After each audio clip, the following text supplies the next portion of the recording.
കാലാവസ്ഥാ മാറ്റം, കാലാവസ്ഥ വ്യതിയാനം എന്നിട്ടുണ്ടാകും.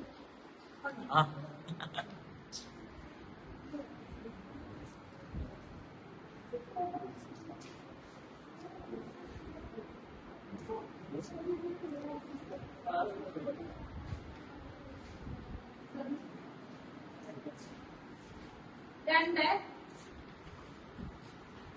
ഈ വർഷം ജനുവരിയിൽ കേരളത്തിലെ ഒരു വന്യജീവി സങ്കേതത്തെ സംസ്ഥാനത്തെ ആദ്യ ചിത്രശലഭ സങ്കേതമായി സർക്കാർ പ്രഖ്യാപിക്കുകയുണ്ടായി. ഈ വർഷം ജനുവരിയിൽ കേരളത്തിലെ ഒരു വന്യജീവി സങ്കേതത്തെ സംസ്ഥാനത്തെ ആദ്യത്തെ ചിത്രശലഭ സങ്കേതമായി സർക്കാർ പ്രഖ്യാപിക്കുകയുണ്ടായി. ഏതാണ് കണ്ണൂർ ജില്ലയിൽ സ്ഥിതി ചെയ്യുന്ന ഈ ചിത്രശലഭ സങ്കേതം?